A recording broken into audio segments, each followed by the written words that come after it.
আসসালামু আলাইকুম।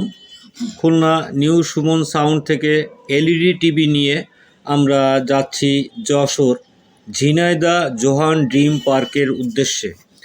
তো রাস্তায় কয়েক জায়গায় দাঁড়িয়েছিলাম চা নাস্তা করার জন্য।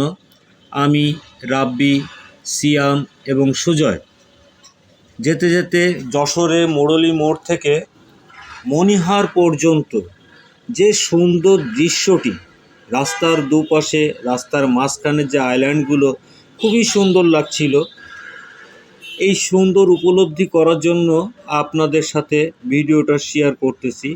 আমরা এখন ঝিনাইদহ রোডে দাঁড়িয়েছিলাম চা খাওয়ার জন্য, সেখানের কিছু ভিডিও আপনাদের সাথে শেয়ার করছি। আশা রাখি ভালো লাগবে। সবাই দোয়া করবেন, চ্যানেলটি সাবস্ক্রাইব করবেন এবং ফলো দিয়ে রাখবেন সবাই।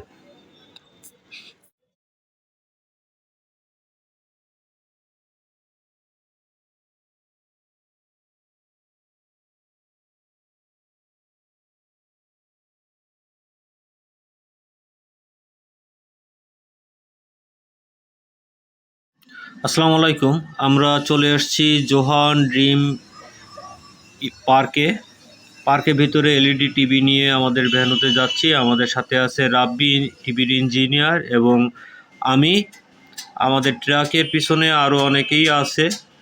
আমরা আজকে ঘুরে দেখাবো আপনাদের জোহান ড্রিম ভ্যালি ইকো পার্কের ভিতরটা এতটা সুন্দর আমি মুগ্ধ হয়ে গিয়েছিলাম। এখন আমরা অলরেডি ঢুকতে যাচ্ছি পার্কের মেইন গেট থেকে।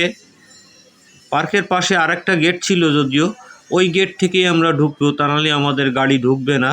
ভ্যানুতে ঢুকতে ঢুকতে আপনাদের দৃশ্যগুলো দেখাবো, কত সুন্দর রং করছে এবং কত সুন্দর ফুল গাছ দিয়ে সাজানো।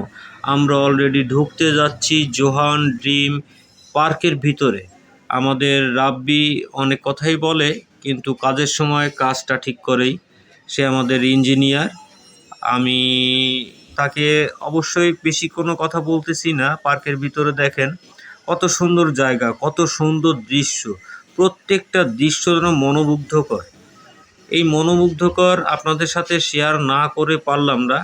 আমাদের যে ভ্যানুটা, সেই ভ্যানুতে আমরা প্রায় পৌঁছে গেছি, আর কিছুক্ষণের মধ্যেই আমরা পৌঁছে যাব আমাদের ভ্যানুতে। তা ভ্যানুটা আপনাদের সাথে শেয়ার করব। দেখেন প্রচুর লোক। শীতের সিজনে খুবই কম পিকনিকের গাড়ি পেলাম, কিন্তু ভিতরে প্রচুর লোক। এটাই হলো আমাদের